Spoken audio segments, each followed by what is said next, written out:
What if I told you that Jesus came to abolish religion? What if I told you that voting Republican wasn't really his mission? What if I told you that Republican doesn't automatically mean Christian, and just because you call some people blind doesn't automatically give you vision? If religion's so great, why has it started so many wars? Why does it build huge churches but fails to feed the poor? Tell single mums God doesn't love them if they've ever had a divorce. But in the Old Testament, God actually calls the religious people whores. Religion might preach grace, but another thing they practice. Tend to ridicule God's people. They did it to John the Baptist. Can't fix their problems, so they just mask it, not realising religion is like spraying perfume on a casket.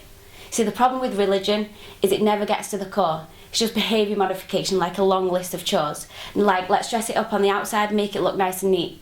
It's funny, that's what they used to do to mummies, while the corpse rots underneath. Now I ain't judging, I'm just saying, quit putting on a fake look. Because the problem, if people know you're a Christian, by your Facebook. See, in any other aspect of life, you know that logic's unworthy. It's like saying you play for the Lakers just because you bought a jersey. See, this was me too, and no one seemed to be onto me, acting like a church kid, well addicted to pornography. See, I'd be at church on a Sunday, but Saturday getting faded, acting if I was simply created to just have sex and get wasted. See, I spent my whole life building this facade of neatness, but now I know Jesus, I boast in my weakness. Because if grace is water, then the church should be an ocean. It's not a museum for good people, it's a hospital for the broken. Which is why I don't have to hide my failures, I don't have to hide my sin. Because it doesn't depend on me, it depends on him. See, because when I was an enemy of God, and certainly not a fan, he looked down on me and said, I want that man. Which is why Jesus hated religion, and for it he called them fools. Don't you see, it's so much better than trying to follow some rules. Now let me clarify, I love the church, I love the Bible, and yes, I believe in sin. But if Jesus came to your church, would they actually let him in? Remember, he was called a glutton and a drunkard by religious men, but the Son of God never supports self-righteousness, not now and not then. Now back to the point, one thing is vital to mention, how Jesus and religion are on opposite spectrums. See, one's the work of God, the other's a man-made invention. One is the cure, but the other's the infection. See, religion says do, but Jesus says done. Religion says slave, but Jesus says son. See, religion puts you in bondage, but Jesus sets you free. Religion makes you blind, but Jesus makes you see.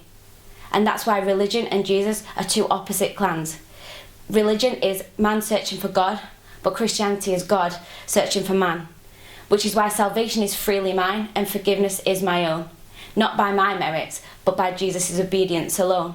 Because he took the crown of thorns and the blood dripped down his face. He took what we all deserved. I guess that's why they call it grace. And while he was being murdered, he yelled, Father, forgive them, they know not what they do. Because when he was dangling on that cross, it was thinking of you. And he absorbed all your sin and he buried it in the tomb, which is why I'm kneeling at the cross saying, come on, there's room. So for religion, no, I hate it. In fact, I literally resent it. Because when Jesus said, it is finished, I believe that he meant it.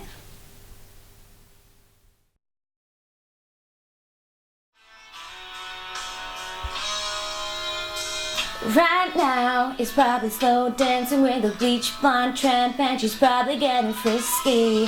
Right now, he's probably buying her some fruity little drink, cause she can't shoot a whiskey. Right now, he's probably up behind her with a pool stick, showing her how to do a combo. But he don't know that I dug my key into the side of his pretty little souped-up four-wheel drive, carved my name into his leather seats. I took a Louisville stagger to both headlights, slashed a hole in all 4 tires. Maybe next time he'll think before he cheats.